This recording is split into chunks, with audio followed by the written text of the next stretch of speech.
Hey folks, Eric here from DirtyOldSneakers.com. Today I want to talk to you about one of my favorite things to do, and that's go running with your GoPro.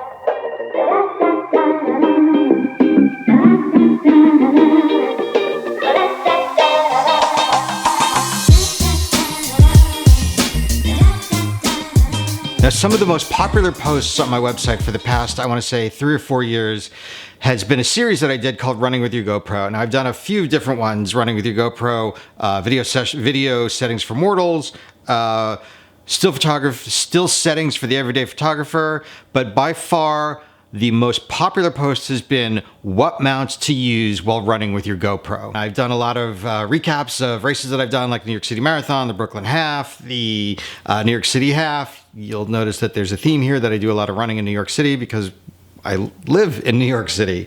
Anyway, there's a variety of mounts that I use and a variety of different reasons that I use them. And I take into consideration the length of the race, the weather conditions, and what kind of mood I'm in that day. Because if I want to be carrying a camera, if I don't want to be carrying a camera, but I know that I want to document the race, there's a few different things that I can do.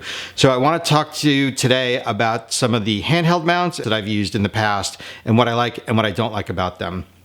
So let's start with the first one that I bought, and that was the GoPole Reach. What I really like about this is it's a versatile mount. So it goes from 14 to 40 inches. It opens and locks really easily, so the camera's not going to be moving. You can extend it short, you can extend it really long. You can get a lot of versatile shots. A big scope shot, if you have it way over your head, you can get shots from below. A really versatile mount. You can get a quick selfie if you want.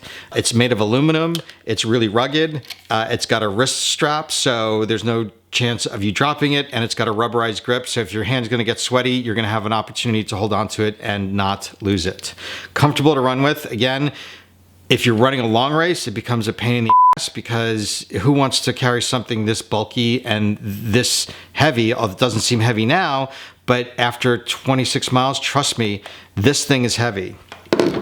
Some of the shorter mounts that I've used in the past are, I'm not sure what this one's called, but it's an official GoPro mount. It's got a nice spongy grip, but not that versatile because there's just not many different shot angles that you can get without extending your arm up or down or out. But it does have a wrist strap. It's got a nice comfortable spongy grip. It does get gross after a while because if you're running when it's really hot and humid, this is something that's just going to soak up your sweat. The other short mount I've used before is the GoPole Grenade Grip, the same as this GoPro grip. It's short, but it's got more of a rubberized handle. It does have the wrist strap, so this isn't going to soak up your sweat. Not a lot of opportunity for different angles. Something that's relatively new, and I've only run with a couple times from GoPro, is the GoPro Shorty. What I really like about this is the fact that it is a tripod. So one of the things that I like to do in my videos is get a time lapse at either the beginning or the end. In order to get a really good time lapse, I feel like you have to set your camera up and just sort of forget about it for a little while. So the fact that this is a tripod, I don't have to look for a place to unscrew it from my mount and put it somewhere and make sure that that's getting a good angle. I have the opportunity to put it wherever I want and shoot that time lapse. Bad thing is that it's plastic. It's going to get really sweaty and slippery, but you do have a little more options from the shorter mounts in terms of extending it up and out. Not a lot, but a few. Doesn't get too heavy either.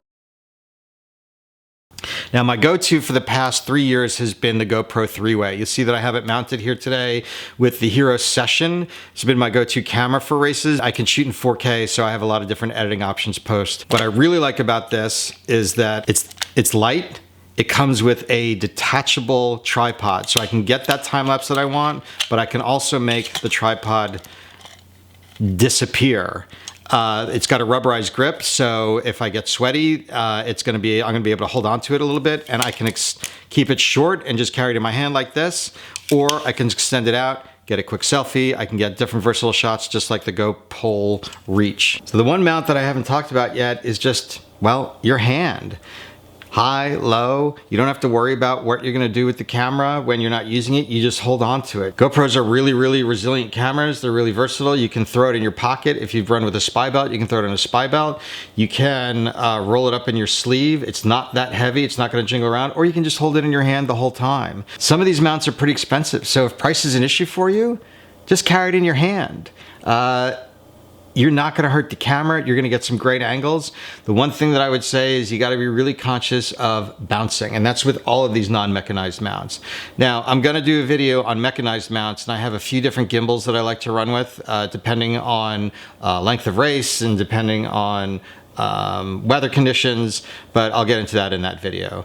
Anyway, those are the non-mechanized mounts that I use when I run. You'll find that you're going to want to use different mounts for different reasons. Take into consideration the weather, take into consideration the length of the race, take into consideration how much you like to carry something in your hands when you're running. If it's going to be heavy, if it's just going to start to be a pain in the to you. That really is something that's important. And there's so many third-party mounts out there. You're going to be able to find something within your budget. So that's about it. If you like this video, smash that like button below, get it up in the YouTube algorithm a little bit more. If you like gear reviews, race reviews, anything endurance sports related, hey, why don't you hit that subscribe button below, get notified when I put new videos up every week. Thanks folks, and I'll see you next time.